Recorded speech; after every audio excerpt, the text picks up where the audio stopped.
देखिए, भारतीय जनता पार्टी नरेंद्र मोदी जी वाली जो गवर्नमेंट, उसके 11 साल कंप्लीट होने पर आज मुल्क भर के साथ साथ जम्मू कश्मीर में भी इस चीज को मना रही है। और उसमें जो मोदी वाली जो गवर्नमेंट है, 11 साल में क्या अचीवमेंट्स रही, 11 साल में क्या किया, वो एक आंकड़ा हम पेश कर रहे हैं।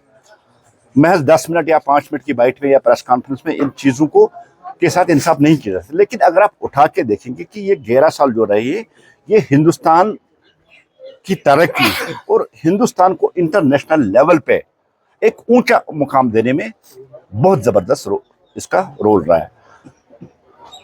रेस्पॉन्सिबल और रीजनेबल गवर्नमेंट जो ये 11 साल की रही है, इसमें ट्रांसफॉर्मेशन हुई, इनोवेशन हुई, अकाउंटेबिलिटी रही, और खासकर जो लोगों के लिए स्कीमें थी, गरीब लोगों के लिए, उससे जम्मू कश्मीर के साथ साथ पूरे देश के गरीब लोगों को बहुत बड़ा फायदा मिला।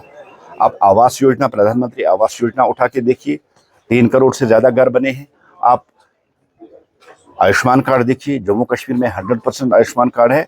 अब वो लोग जो कल तक इलाज कराने से डरते थे, वो आज इलाज करते हैं, गवर्नमेंट उसका पैसा देती है। और इतना ही नहीं, आप अगर डिप्लोमेटिक लेवल पे, इंटरनेशनल लेवल पे देखें तो भारत का कद बहुत ज्यादा बढ़ गया। एक नई इमेज भारत की पूरी दुनिया के सामने आ गई, खासकर तब जब ऑपरेशन सिंदूर के तहत पाकिस्तान के अंदर घुस के मारा गया और पाकिस्तान को 2 दिन के अंदर अंदर घुटनों के बल टेकने पे मजबूर कर दिया।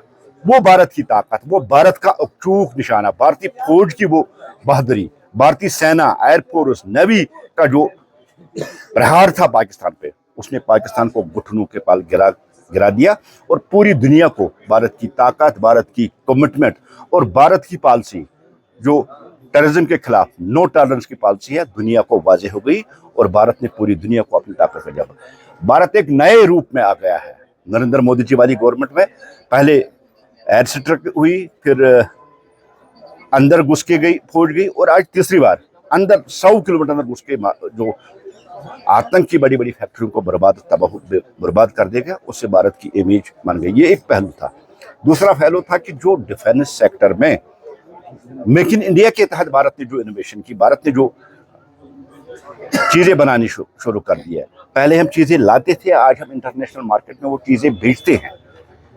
ये बहुत बड़ी अचीवमेंट है, जिससे भारत की वो इमेज जो थी एक सॉफ्ट कंट्री की, वो अब नहीं रही है। भारत अब आगे बहुत बढ़ चुका है। भारत नरेंद्र मोदी जी की लीडरशिप में दुनिया की 4थी बड़ी इकोनॉमी बन गई है। जापान को हमने पीछे छोड़ दिया, और 2026 तक जो टारगेट है दुनिया की 3री बड़ी इकोनॉमी बनने का, वो भी अचीव करे। भारत विश्व गुरु की तरह बढ़ रहा है, और बहुत जल्द भारत विश्व गुरु होगा। अगर हम शॉर्ट लफ्जों में कहेंगे तो ये 11 साल जो है, ये सुनहरे लफ्जों में भारत की तारीख में लिखे जाएंगे। देखिए, 2 बड़ी साजिशें थी जो पाकिस्तान ने पहलगाम अटैक के जरिए की। एक तो वो हिंदू मुस्लिम का डिवाइड चाहता था, उसमें वो फेल हो गया।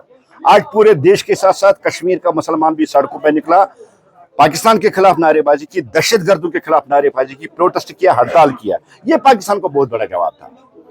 दूसरा, जो जम्मू कश्मीर, खासकर कश्मीर के टूरिज्म सेक्टर और कश्मीर की इकोनॉमी जो टूरिज्म सेक्टर है, उस पर उन्होंने अटैक करना।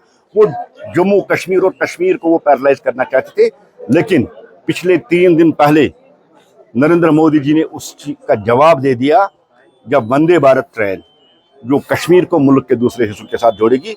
ये एक तरह से अपील थी पूरे देश के लोगों को, आप कश्मीर आइए, कश्मीर सेफ है, कश्मीर सिक्योर है, आपकी जिम्मेदारी, यहाँ की फौज, यहाँ की पुलिस, और खास से सबसे बढ़कर यहाँ के लोग अब टूरिस्टों को वेलकम हमेशा कर रहे थे, और आज दिल खोल के उनको वेलकम करने के तैयार है। एक और जो जवाब दहशतगर्दों को मिला, जो पाकिस्तान को मिला, उससे दुनिया भर के लोग आज कश्मीर आने के लिए तैयार है। बहुत कम वक्त उसके हमने मारा, नवाज शरीफ को हमने झुकने पे मजबूर कर दिया, मौलाना मुनीर को हमने झुकने पे दिया, हाफिज सईद बिल में छुपा हुआ है, अजहर मसूद बिल में छुपा हुआ है, वो अपनी जान बचाइए। भारत किसी भी दहशतगर्दी हमले को टेरर ऑफ वार समझेगा। ऐसा किया तो अंदर जाके ऐसे मारेंगे कि पाकिस्तान का नामो निशान नक्शे से मिट जाएगा।